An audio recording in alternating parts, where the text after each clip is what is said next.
अब देखिए इसकी एग्जैजरेटेड फॉर्म कौन कौन सी है, तो देखिए इसका एग्जैजरेटेड फॉर्म सबसे पहले यहाँ पे है ब्रेस्ट फीडिंग फेलियर जॉइंटिस। ठीक है, तो देखिए ब्रेस्ट फीडिंग फेलियर जॉइंटिस या इसी को हम ब्रेस्ट फीडिंग जॉइंटिस भी बोलते हैं। ठीक है, तो देखिए दोनों नाम आपको मिल सकता है, आपको कंफ्यूज नहीं होना है, ब्रेस्ट फीडिंग फेलियर जॉइंटिस या ब्रेस्ट फीडिंग जॉइंटिस। तो फेलियर यहाँ से गायब कर दिया गया, फिर भी ये इसीलिए इस्तेमाल किया जाता है। तो इसमें क्या होता है कि इनसफिशिएंट ब्रेस्ट मिल्क इंटेक। ठीक है, तो यहाँ पे क्या होगा, देखिए यहाँ पे फेलियर लग गया तो आसान हो गया, लेकिन अगर फेलियर नहीं लगे तब भी हमको जान जाना है कि ब्रेस्ट फीडिंग जॉइंटिस में आपको इनसफिशिएंट ब्रेस्ट मिल्क इंटेक देखने को मिलता है। ठीक है, तो ब्रेस्ट मिल्क का इंटेक जो है इनसफिशिएंट हो जाएगा।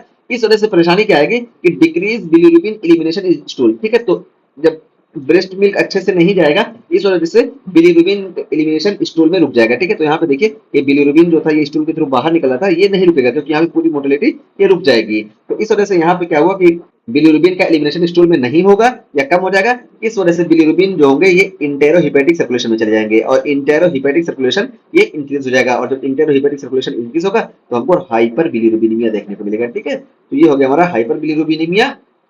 और यहाँ पे देखिए ट्रीटमेंट हम कुछ नहीं करेंगे। ठीक है, एडवोकेट ब्रेस्ट फीड कर देंगे सबसे अच्छा, क्योंकि यहाँ पे ब्रेस्ट फीडिंग के फेलियर से देखने को मिल रहा है, इस वजह से ट्रीटमेंट में हम यहाँ पे एडवोकेट ब्रेस्ट फीडिंग करा देंगे। ठीक है, तो ये चीज हो गई। और ये देखिए ये फर्स्ट वीक में देखने को मिलता है। ठीक है, तो फर्स्ट वीक ऑफ बर्थ में ही हमको ये देखने को मिलता है, और ये 24 घंटे के बाद ही देखने को मिलेगा। 24 घंटे बहुत ही क्रिटिकल टाइम है। ठीक है, इस वजह से हम बार बार बता रहे हैं कि 24 घंटे के बाद ही देखने को मिलेगा। और ये जो पीक पे होता है ना, ये पीक पे 4th डे होता है। ठीक है, तो ब्रेस्ट फीडिंग फेलियर जॉइंटिस या ब्रेस्ट फीडिंग जॉइंटिस ये जो होती है पीक पे 4th डे होती है। और यहाँ पे देखिए इसका जो कंसंट्रेशन होता है 5 to 6 मिलीग्राम पर डेसीलीटर हो जाता है। ठीक है, तो 5 to 6 मिलीग्राम पर डेसीलीटर इसका कंसंट्रेशन आता है 5 to 6 डे। इस वजह से ये 5 to 6 डे हमको देखने को मिलती है। अभी यहाँ पे एक चीज और बता रहे हैं, पहले हम ये कंप्लीट कर दें। तो यहाँ पे क्या हुआ कि 5 to 6 डे ये ब्रेस्ट फीडिंग जॉइंटिस पीक पे होती है। और ये देखिए हम यहाँ पे दिखाए कि यहाँ पे जो ये जॉइंटिस होती है ना, इस जॉइंटिस को क्रैमर्स रूल के हिसाब से क्लासिफाई किया जाता है। ठीक है, तो क्रैमर्स रूल के हिसाब से क्लासिफाई किया जाता है, और ये भी हम आपको बता दें ये इंपॉर्टेंट है। ठीक है, तो देखिए क्रैमर्स रूल में क्या होता है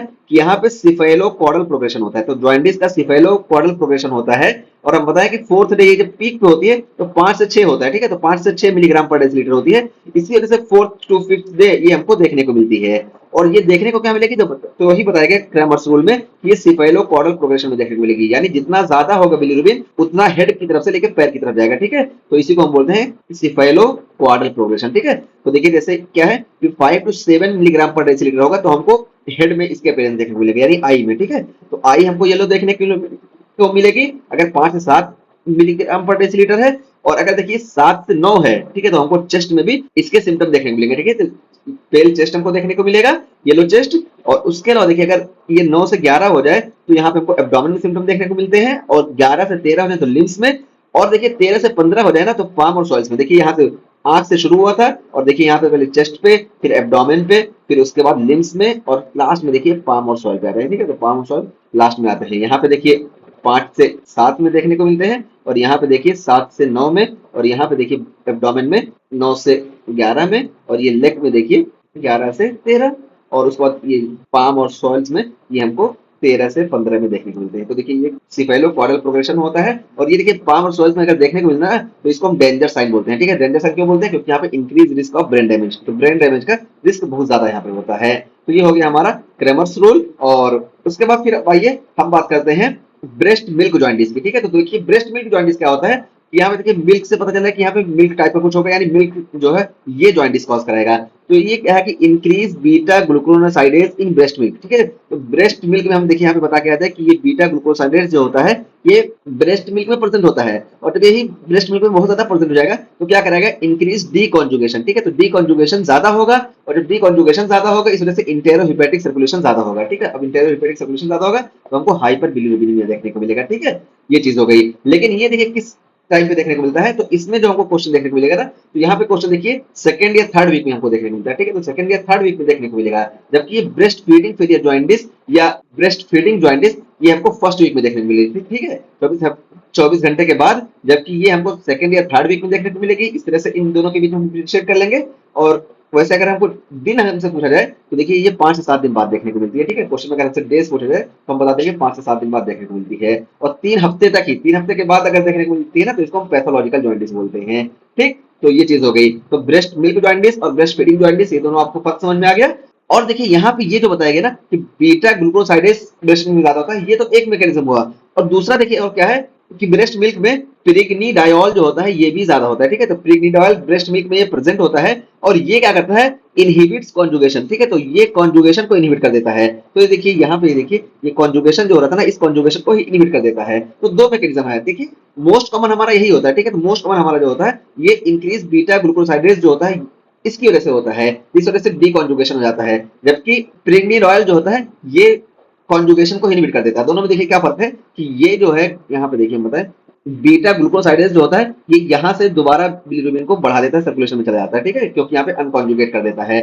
और प्रेग्नानिडियोल जो होता है ये यहीं पे जो होता है इसका कॉन्जुगेशन को रोक देता है, इस वजह से यहाँ पे बिलिरुबिन ज्यादा देखने को मिलता है। तो देखिए दोनों मैकेनिज्म होता है, मोस्ट कॉमन ये होता है, इस वजह से ये बताया गया। बहुत सारी जगहों पे आपको ये प्रेग्निडायोल का मैकेनिज्म देखने को मिलता है, तो ये होता है, हम दोनों मैकेनिज्म आपको बता दिए, ठीक है। तो ये चीज हो गई। और उसके बाद फिर देखिए अब क्या बताया गया, यहाँ पे इसका कॉम्प्लिकेशन बताया जा रहा है कि सीवियर केसेस में लीड टू कर्निक टेरस, ठीक है। तो जब ये बहुत ज्यादा होगा तो हम बताए ना कि 13 से 15 मिलीग्राम पर डेसिलिटर जब हो जाएगा तो यहाँ पे आपको कर्निक टेरस देखने को मिलेगा। और ये कर्निक टेरस क्या होता है, तो देखिए deposition of unconjugated lipid soluble bilirubin in the brain particularly in basal ganglion, ठीक है। तो यहाँ पे अनकॉन्जुगेटेड बिलिरुबिन जो होता है ये बेसल गैंग्लियन में कई जगह एक्टिवेट होता है, मोस्ट कॉमनली ये बेसल गैंग्लियन में एक्टिवेट हो जाता है, ठीक है। तो इसी को हम बोलते हैं कर्निक टेरस। और देखिए इसको हम और क्या बोलते हैं, तो देखिए इसको हम बाइलरी इंड्यूस्ड न्यूरोलॉजिकल डैमेज बोलते हैं, या इसी तरीके से बिलियरी इंसेफेलोपैथी भी बोलते हैं, ठीक है। तो ये इसके नाम है, नाम आपको तीनों याद रखना है, तीनों नाम से आपके क्वेश्चन आ सकते हैं, ठीक है। तो ये तीन हो गए। और यहाँ पे देखिए हमको फीचर क्या देखने को मिलेंगे, तो हमको फीचर देखिए ऑबिस्टिटोनस देखने को मिलेगा, और यही ऑबिस्टिटोनस जो होता है कैरेक्टरिस्टिक फाइंडिंग होती है। इसके अलावा देखिए हमको एक्स्ट्रा पिरामिडल इफेक्ट देखने को मिलता है, जैसे कोरिया है, एथिटोसिस है, ठीक है। तो ये सब देखने को मिलेंगे। और sensory neural hearing loss, enamel hypoplasia यानी डेंटल प्रॉब्लम देखने को मिलेगी, और अपवर्ड गेज पाल्सी, ये देखिए ये बहुत इंपॉर्टेंट है, ये सब हमको देखने को मिलेगा कर्निक टेरस के कंडीशन में, ठीक है। तो ये देखिए ऑबिस्टिटोनस हम आपको दिखाएं, ये देखिए ऑबिस्टिटोनस ऐसे होता है, ठीक है। देखिए ऑबिस्टिटोनस, ये देखिए यहाँ पे आर्किंग ऑफ द बैक हमको देखने को मिलता है, ठीक है। और यही कैरेक्टरिस्टिक फाइंडिंग होती है। तो ये ऑबिस्टिटोनस हमको देखने को मिलता है कर्निक टेरस में। और उसके बाद फिर हम यहाँ पे ट्रीटमेंट की बात करें, तो देखिए ट्रीटमेंट में हम यहाँ पे फोटोथेरेपी करते हैं, ठीक है। तो ट्रीटमेंट में हम यहाँ पे फोटोथेरेपी करते हैं, और फोटोथेरेपी में देखिए हम यहाँ पे ब्लू लाइट का इस्तेमाल करते हैं, 460 से लेकर 490 नैनोमीटर इसकी वेवलेंथ होती है, ठीक है। तो ब्लू लाइट 460 टू 490 नैनोमीटर की वेवलेंथ से हम इसको ट्रीट करते हैं कर्निक टेरस को, ठीक है। तो कर्निक टेरस को ट्रीट करने के लिए हम इसका इस्तेमाल करते हैं। और यहाँ पे देखिए ये फायदेमंद कैसे होता है, तो ये आइसोमराइजेशन कराता है, ठीक है। तो जो बिलिरुबिन है ना, इस बिलिरुबिन का आइसोमराइजेशन कराता है। तो क्या कराता है कि isomerizes unconjugated bilirubin to water soluble, ठीक है। तो वाटर सॉल्युबल में इसको आइसोमराइज करा देता है। तो देखिए अनकॉन्जुगेटेड बिलिरुबिन जो यहाँ पे ज्यादा थी, अनकॉन्जुगेटेड बिलिरुबिन इसको वाटर सॉल्युबल में कन्वर्ट कर देता है, आइसोमराइज करा देता है। तो देखिए यहाँ पे हम पता है कि ये बिलिरुबिन जो थी ये स्ट्रक्चरल आइसोमराइजेशन की वजह से ये लूमीरुबिन में कन्वर्ट हो गई, ठीक है। और ये लूमीरुबिन जो होता है ये वाटर सॉल्युबल होता है। तो इस तरीके से ये फोटोथेरेपी हेल्पफुल होती है कर्निक टेरस के केस में, ठीक है। तो ये चीज हो गई।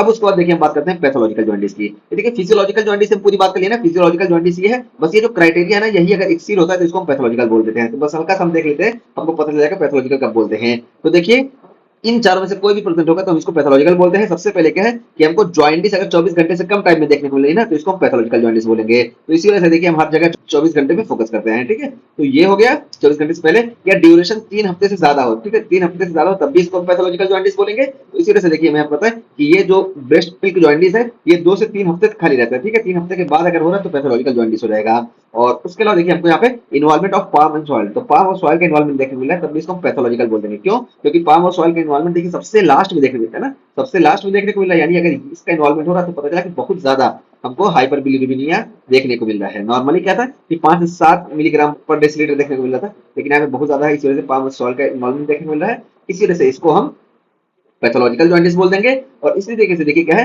कि डार्क येलो यूरिन और क्ले कलर स्टूल अगर देखने को मिलेगा, ठीक है। तो डार्क येलो यूरिन और क्ले कलर स्टूल अगर देखने को मिला तो इससे क्या पता चलेगा कि बिलिरुबिन तो कॉन्जुगेट हो रहा है। देखिए यहाँ पे हम बताएंगे, ये देखिए ये है कि बिलिरुबिन तो यहाँ से कॉन्जुगेट हो जा रहा है, यहाँ आ जा रहा है, ठीक है, यहाँ पे आ जा रहा है। और उसके बाद यहाँ पे ऑब्स्ट्रक्शन वगैरह की वजह से ये यूरोबिलिजन में नहीं कन्वर्ट हो पा रहा है, ठीक है। तो जो यूरोबिलिजन में नहीं कन्वर्ट हो पाएगा तो ये फीकल मैटर में नहीं जा पाएगा, ठीक है। तो इसी वजह से देखिए यहाँ पे क्या है कि हमको डार्क येलो यूरिन, क्योंकि मोस्टली यूरिन के थ्रू एक्सक्रीट होगा, इस वजह से यूरिन का कलर येलो हो जाएगा, जबकि clay coloured urine clay coloured stool देखने को मिलेगा। और देखिए यहाँ पे बता दिया, हमने वही लिख दिया कि इंक्रीज अनकॉन्जुगेटेड नहीं, कॉन्जुगेटेड, ठीक है।